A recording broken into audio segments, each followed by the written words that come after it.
Yo, what's happening? Smoking with Two Toes. Y'all introduce yourselves, drop your socials. Buried socials at Buried Underground. Fat John at Fat John _ Okay. And what do both of y'all do? I curate music for the underground scene locally throughout New England. I mean, I'm just an artist. Make music from time to time. Okay. And you did a tape with Buried. It was called Untouchable. You guys want to tell me a little bit about that?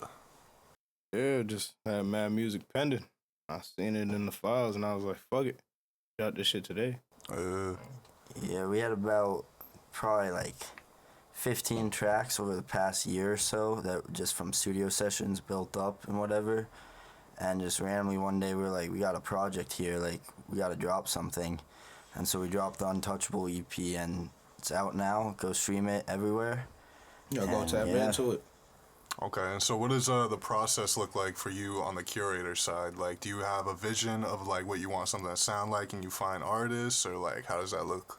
So typically I go first, it's just blank slate. You start, you get the artists, you got to get your producers, beats, stuff you think they'd like vibe with as far as the beats go, and then after that it's all just building from there. You can't just release anything. It's got to be something that's first memorable and something people can relate with, and from there you just got to think like when the best time for stuff is, the promo, like if it's going to be a random drop, you got to like make sure it's a good time for that and have the emotion behind the people at the time, otherwise it's just going to flop.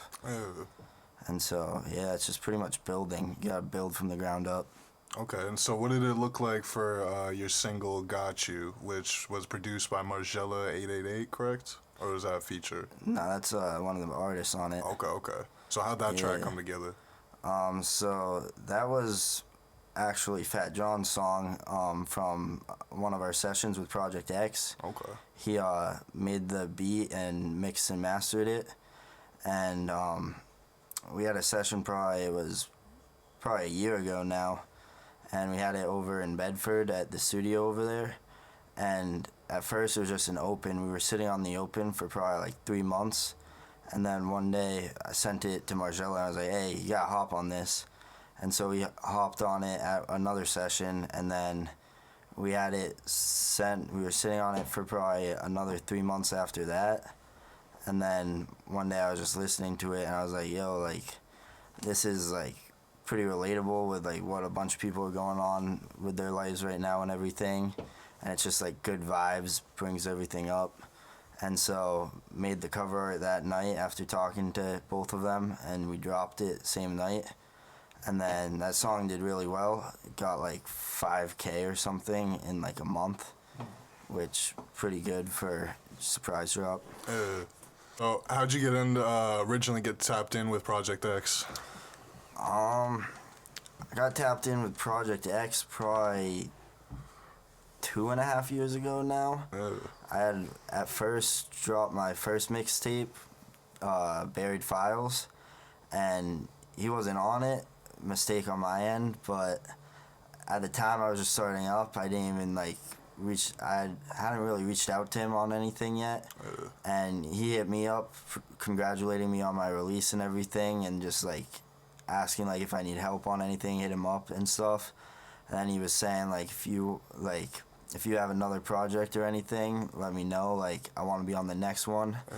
And so I got him on the next one, Lost Files, and then from there we just kept talking every like once in a while, nothing crazy.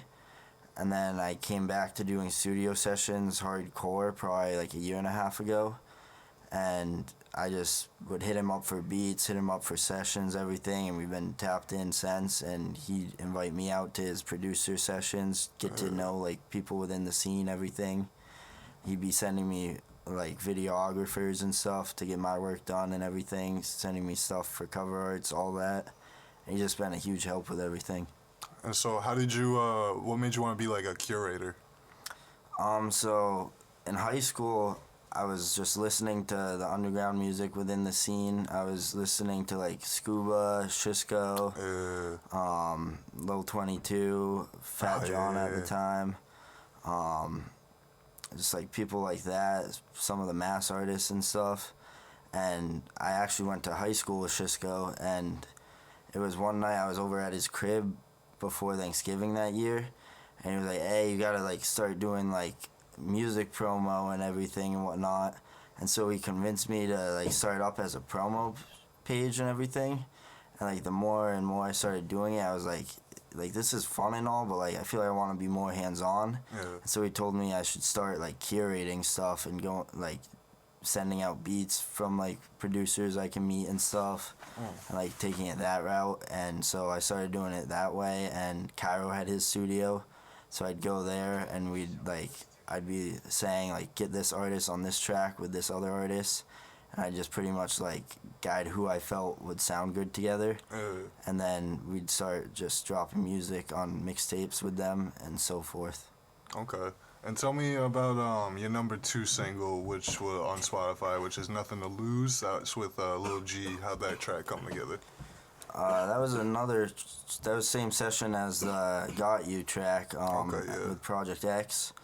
That was another one on his beats where we were just cooking up in the studio at the time, and it was a mad melodic beat, and I was like, this sounds like Lil G. And so we sent him in, and he recorded that. That actually was never even really meant to be dropped for real. We got like 4 songs together right now, and at the time, like, it was just a stale point. There was nothing really dropping, whatever. Yeah. And he had brought it up, and he was like, yo, I forgot about this song. Like, this song's fire.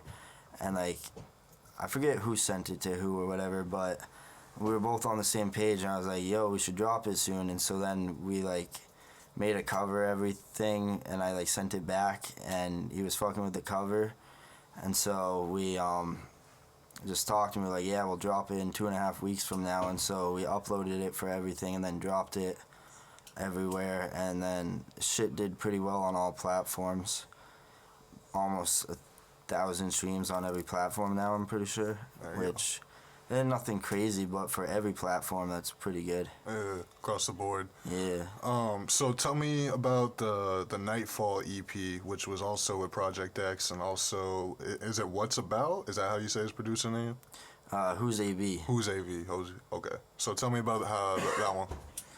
That was just another project where, like, I don't know, it's just, I was sitting on stuff, and, like, Who's AB, that's one of my friends from high school too, who I brought into the scene because he had been producing and everything, and he comes to every session with me. He makes pretty fire beats in my opinion, and so he's just one of the people I've been trying to put on. And so I saw like those two, and it was just a small project, but I felt like it went pretty well together, and the beats were, although they were 2 different producers, I felt like as a project it went pretty well together, and just small 2-piece. And so I felt like just with timing and everything, I just thought it was a good time to get them out there. Okay. And so, I don't know, I just dropped that. So how did the 2 of you meet? How'd you 2 like start working together? On Instagram, actually. Yeah, he reached out to me one day, and I just linked up with him at a stool session. Can't remember which one. Probably like a couple years back. Actually, yeah, that's what I'm saying. Back in the day. It's at like 2 a.m. Oh yeah. Yeah, it was random as hell. I met bro, and I locked in with him. He's cool. Okay. Yeah, it was winter like 2021 or 2022, and everyone was pretty much leaving the session, whatever, and like nothing had really been made, and I was like, I don't know, I'm still out here, like. So I just hit up Fat John like randomly that night, not even expecting an answer at that time. And bro like texted me back within 3 minutes, and he was like, yo, like, can you slide through, come grab me, whatever, like, I'm with it, I just need a ride. And so I went out. I think you were living on West Side at the time, by the high school. Yeah. And then I think we made like 2 tracks that night, nothing crazy. No cap, and after that, you've been tapped in since. Yeah. Okay. And how would you describe your sound? How long have you been making music for? making music for a few years, but my sound's unique. I don't be really, how I say, I don't really intend to make music. I just make it when I feel it. You know what I mean? Because music is not something to be forced. It's easy to sound like everybody else. Easy to rap like everybody you hear. But are you really gonna feel it? So who are some of your influences then? Who'd you grow up listening to? I ain't gonna lie. Crazy. Why is Young Thug my favorite artist? But I used to love Lil Keed sound. Heavy. YNW Melly, people like that. Used to listen to a lot of like melodic high swings, kinda. Like that high pitch. Start rapping normal, then change their tone. Listen to a lot of music like that. Then I started fucking with underground music. Heavy. And I ain't gonna lie, the person that really got me into it, like really rapping and shit, my man Serge. He helped me set up the studio, helped me like taught me, you know what I mean? Taught me how to do that shit. And at the time my boy Thee, he helped me out. I ain't gonna lie, back in the day. Yeah, just after that, I just kept going with this shit. I had bought my own setup, started with like $100 setup. Started fucking with my voice, started just working on different shit. And like first year in, the Gravitate shit went crazy. Okay, and so what kind of like tapes and shit do you have out, or like singles? I got about 12 singles out. Cause I ain't post too much. I just dropped this EP. It's probably the first one I dropped. Okay, what was it called? Uh, that one right there, Untouchable. Oh, okay. The first one I dropped. I usually drop singles. You go to my page, there's a whole bunch of singles. Do you have any videos out? Yeah, with Dark Side, actually, I got two. And I got one with Woodrow on my page. How'd the one with Woodrow come out? Like, how'd you guys link up? I met him through Dark Side back in the day. I went to school with him back in the day. I went to his sister. And when I seen him in LA, got cool, real cool. I fuck with him to this day. Cool. Gave me a video when I came back to Manchester. Oh, okay, so you filmed it out in LA? I filmed two in LA with Darkseid, and I filmed one with Woodrow out here. Yeah. Is it the same situation with Darkseid? You just like went to school with him type shit? Nah, Darkseid hit me up. Showed me some love. Fuck with Darkseid, that's my man. He showed me real love. And I just made this crazy song. My friend introduced me to him. After that, locked in with me. Cool ass nigga. Okay. Wasn't that video you shot with Darkseid like the first song you recorded, or like fourth or something? My third ever song I ever recorded, yeah. Oh, yeah. Yeah, that song hard too. Feel it. What about you, Barry? Do you have any music videos released for any of your singles? Not yet. I've got probably like 2 or 3 in the vault now. I've got one with Scuba that's on the way very soon. Not announcing too much on when, but should be out by the end of the year. Yeah. Been sitting on it for about a year now. Shot by Woody too. Shout out Woody. And then I've got another one with YD, Margella, and Cairo. And filmer Nello down in Nashville shot that for us. Shout out Nello. And then other than that, just been stacking more. I got one that I did with YD with Cam that's out, but that's under him, not under my page. Gotcha. Yeah. And so what should people come to expect in those music videos? Like, were you guys just shooting on some run and gun shit, or how'd it go? Just like, they're both very different from each other, so like, I'd say the one with Nello was definitely just like vibes, like we was just all outside, lit, having a good time, like, I don't know, like, our boy Dior was outside with us, everything, we was just having a good time, just sipping, like, filming, like, midwinter, just brick as fuck out, and still just t-shirts, everything, just having a good vibe. And then the one with Scuba, I'd just say is like, I don't know, it's just like talking your shit, like, you're really the one, like, showing off, and just like living life, showing off. Okay. And how did you so we got a collab song on the way coming soon type shit. Yeah. How did you end up getting tapped in with Kill Jace? Because Kill Jace is on that track. I've known Kill Jace probably about as long as anyone out in Manchester, for real. Probably met him back in 2020 or 2021, and he was one of the first people to invite me to Cairo Studio back in the day, when that was still around. And then I started pulling up. Music shit is all bread and money, and then with that, it's very hard to become profitable off rip. And then it's also just like trying to find the time for when releases feel right and everything, and like the planning behind it, like that gets hard too, because you're always second guessing when is best, and at the end of the day you just gotta keep working, keep putting stuff out, keep grinding. And it's a grind more than anything, and sometimes it's got its bad days and other times it's just really up. But yeah. Okay, and what about you? What's something that you love about being an artist, and what's something that you hate about being an artist? On an artist standpoint, I love just making music, people figuring out your sound. People don't realize how hard it is making music. You know what I'm saying? Everybody can critique something. Definitely not like some, you know? Because that's somebody's opinion at the end of the day. But people don't figure it out and realize how hard it is to mix and master your own sound, your own music. 'Cause all my songs, if I didn't go to his booth or go to a different studio, I recorded myself. Like at home, people paying thousands of dollars to sit in a booth and not like what they come out with. You know what I mean? Right. The thing I don't like about being an artist is that right there, the critiquing. But I like the critiquing because everybody needs constructive criticism to keep going. But I don't know. Some of it people don't realize, like, how much work an artist does put in, even if it doesn't show. You know what I mean? Like, me, I probably make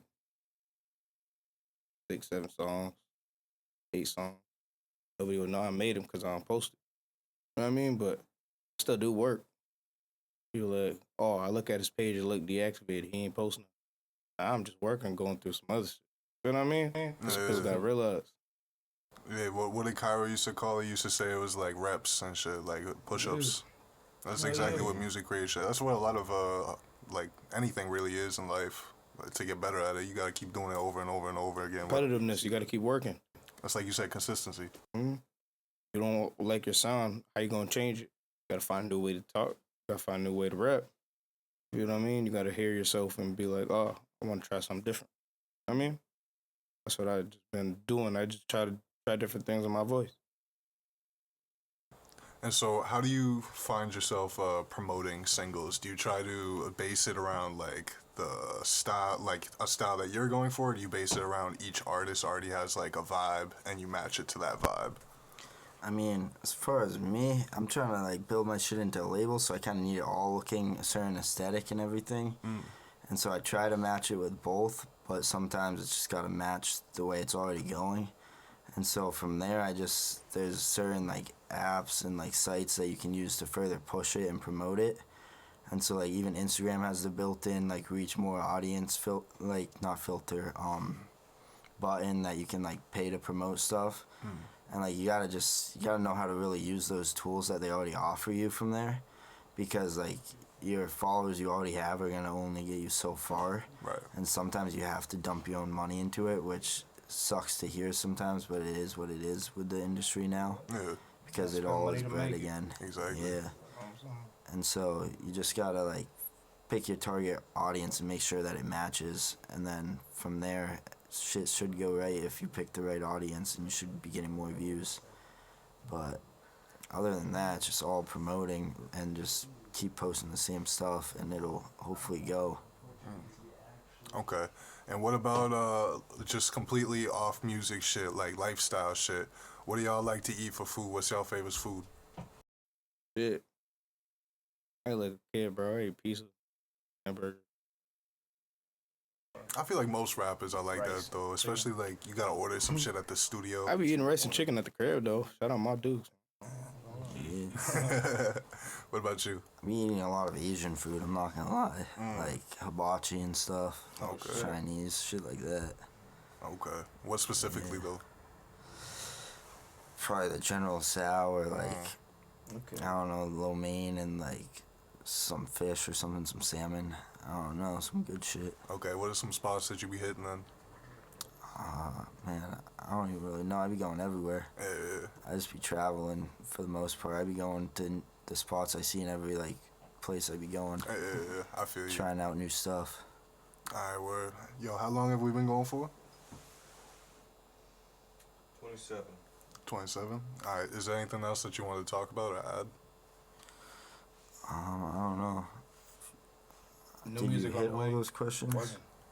What's up? Did you hit all the questions? I'm pretty sure I already asked you how you got your name together, right? How you feel singing all that kind of together. Araya EP. What about that? I think you crossed that out on Oh, accident. the Young Kings with the Ali Dex? Yeah. Okay. So tell me about the Young Kings Baby 2 project that you had with Ali Dex. So that one was actually on some funny shit. What you mean by that? So like, I don't know, the city just, people love to troll and stuff. Okay. And people were trolling on their stories and stuff and going at Dex, calling him like top 3 worst artists, everything and whatnot. And like, obviously, like, if that were you, you're gonna feel a type of way too and stuff. And so, we live in a small place. Obviously, you're gonna find out who posted what or who got who to post whatever. And you know who made the post and made them post it. And so, it was pretty much just, it's a full project, but the main songs and everything were disses towards certain people and stuff for dissing him on the net and everything. And it was a pretty well curated project in my opinion, because it wasn't just that as the main focus. It had other songs like relating to heartbreak and stuff, and just like drug issues, street issues, stuff that I feel like everyone can relate to depending on their upbringing and stuff. And it just, even with the stuff going on, so it related to the area and just people outside of the area as well. So I felt like it was a pretty good project altogether. What were some of the reactions to the people getting dissed and shit? Did people write diss tracks back and shit? Yeah, but I don't know if anyone ever really watched it or anything. Yeah, I but feel you. I don't know. People was hyping that shit for like 3-4 months or some shit. I didn't even know if it really dropped for real. I saw it get posted once or twice, but nobody even really said anything. Yeah. And then people was mad, calling Dex SoundCloud rapper now everything, and being like, watch when I post mine. And then I don't think his shit ever really got more than 100 plays. And so it was more just laughable at the end of the day, because people was like taking recordings of it on their phones and everything and like sending it to who and who, and I don't know, nothing ever happened of it. But people just be joking for real, if you ask me. Like, nothing really serious like that. Like, everyone's just gonna say something and then never do anything on it. They just try to build like animosity to the point where like, who really cares? Right. Like, it's music. But at that point, that's how you pivot and like get more Yeah, attention on it's just shit. public. It's just publicity at that point. It's something to promo off of, because people are gonna get mad and then post it. I was gonna say, what'd you follow up with after that project and the attention you got from it? We dropped another 2 projects after that actually, and people was still checking in. They thought more disses were coming and whatnot, which at the end of the day, I mean, once you got dissed, like, there's no reason to follow up. Like, you never really followed up on your own, so we was just dropping more music and just carrying the wave. Okay. Yeah. Alright, word. Did I already ask you about how you got your name? Nah. Alright, so how'd you get your name Buried Underground? Like, what made you choose that? So Buried Underground came from my boy Shisco from high school too. Same night when we was just talking about doing the music promo, everything and whatnot, like, we was just joking around, like, drinking, sipping, everything, and he was like, yo, like, I've got an idea, like, this should be your name, like, it's underground music, you should be buried underground, and then have, like, a zombie hand reaching out of the, like, ground, whatever, by a grave. And so, like, I was thinking about it, and I was just like, just a hand, like I was already fucking with the name and idea and everything, but like, I was like, nah, like, I'll just have like a full zombie coming out. And then like, he just did some like rough like drawings on the Snapchat draw little thing, like on some like joking around stuff, and then I like was just screenshotting them, and I ended up sending the pictures over to Tav, one of the artists, who I work with, and I had him make my logo and everything. And he's actually made a couple of my cover arts for me as well, along with the first project, Buried Files. He made the cover art for that. And so I just sent that out, and when he got me the logo back, I pretty much just made my page from there and kept going. Okay, that's what's up, yo. Yeah. And what about you? What made you choose to go by the name Fat John? I ain't gonna lie. My friends gave me that name. That. And Fat John, I don't know. I ain't gonna lie. Yeah, so you just rocked with it type shit. Yeah, it just rang. Yeah, I mean, same with Too Tall, yo. That's what everybody called me, so Too Tall to Prodigy, you know? Yeah, not for sure. That's what I took it, ran off with it. Alright, word, Joe. So, we gonna wrap it up here then. Drop y'all socials one more time. At Fat John. SoundCloud at Fat John. Yeah, even on YouTube, at Fat John. Everywhere go look up Fat John. New EP went out, Untouchable. Y'all go tap in. Buried Underground at Buried Underground on everything. EP with Fat John, Untouchable EP out now. Go tap in. Shit, and we gonna drop a collab with Buried. We got that Ted Bundy featuring J 2 Times, Kill Jace, and yours truly. You know what I'm saying? Go get that. And yeah, y'all uplift yourself. Stay safe.